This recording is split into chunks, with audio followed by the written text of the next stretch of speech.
We are here in the Digital Cafe Studios. I've got one of my, gosh darn it, absolute favorite people on the planet, Lou Mongello. Say hi, Lou. How you doing? Now, I'm going to let him tell a story. I'm going to get out of this really quickly, but here's the thing. What is the main topic of your podcast, Lou? Disney. So, like, are you just one of these Disney fans who stays at home and does collectibles and talks about how one day you want to afford a trip to Disney? No, I'm one of these guys that quits his job being a lawyer and moves down to Orlando and talks about Disney full time. So you quit your job as a lawyer.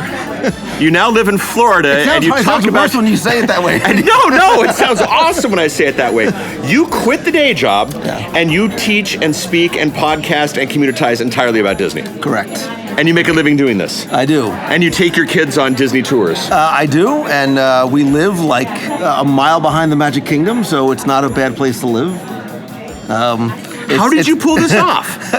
A lot of smoke and mirrors. So a very quick Reader's Digest condensed version of the story. I was a lawyer in New Jersey. I had an IT consulting company on the side. Always being in the service business, I had this idea of making something once and resell it. So an idea of a book came to be, and all I really knew about was Disney World. I'd been going since I was a kid. So the entire goal was, can I write a book and can I get it published? Like, that's all I wanted to see. That was just the personal challenge. I did it. I was able to get it published. Started a little website, started a community, started podcasting way back when in 2005. And things just started snowballed. And one day I literally just took a leap of faith and I sold everything I had and packed up the Honda Odyssey and moved to Florida. And knock on wood. And it made me jealous every day since. My kids, why can't you be more like Lou? Why can't you be? Dad, all you get us is gear. Why don't you take us to Disney World? No, my kids are lovely. They may not even be watching. Now, like, does Disney pay you? Like, where does the money come from? Like, how? No, and by the way, let's pitch the book. The name of the book is? So I have a number of books. I have trivia books. I have 102 Ways to Save Money at Walt Disney World. I have audio tours, downloadable audio tours. And they can find that at?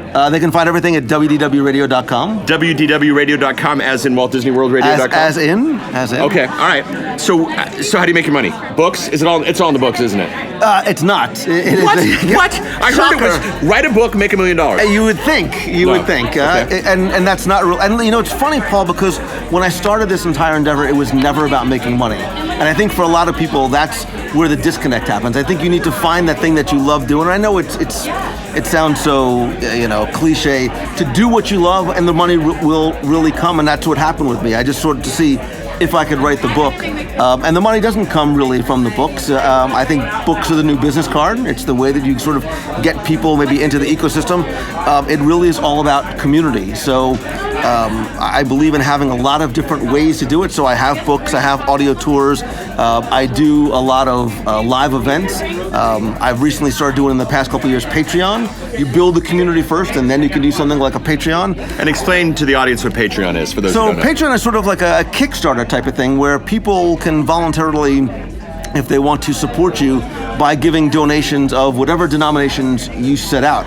I create a number of different levels where they can do as little as $1 or up to a higher level. But rather than just ask people for money, I give them something in return every month, whether it's a scavenger hunt, whether it's logo gear. I do care packages from Walt Disney World, so you get a little piece of that magic delivered to you at home every month. But all these secondary and tertiary businesses have grown out of it. So I do a lot of speaking, and I don't have products, I don't have courses, but I like being able to work with people one-on-one or small groups and help them do what I did, which is turn what they love into what they do. So you left the lawyer thing. And I'm much happier for it. And you're much happier for it.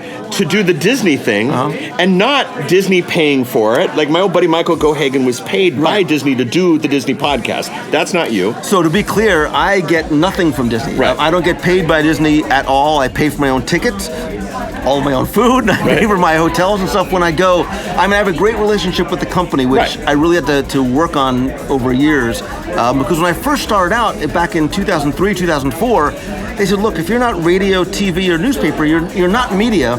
But I had to earn that trust and earn that credibility and respect. And I think they, as a lot of big brands realize, is that what we as third-party content providers can bring is very different than the messaging. Look, they can go out and say, go to Pecos Bill's, it's the best hamburger on property. It has a different message when I say to people who that trust me, you need to go to Pecos Bill's because it's the best hamburger on property. And I think Disney as a brand realizes that. So you take Disney, traditional brand, big budget, a lot of money, and one would think, like, why doesn't Disney just make the Disney podcast, or why doesn't Disney just sponsor you? You're not making the money from the ads. You're not making, you're making the money from community events and Patreon and all these things. Is that a smart move? Is that more fun? Is that less fun? How does that fit in the grand scheme of things? So for me, it's more fun. It's less pressure. Look, I don't want to work for the company. Like, I like being able to steer my own ship and decide this is what I'm going to talk about this week, as opposed to somebody saying, hey, this is what we need you to talk about this week. Because I do the show, Paul, 12 years later, that I would want to watch as a Disney fan. And so I have sponsors that are not Disney. I work with a travel partner for 10 years. So there's income coming in from a lot of different ways, but the fact that it doesn't come from the company itself gives me a lot more freedom and flexibility. So you do the Disney thing, ex-lawyer, www.radio.com.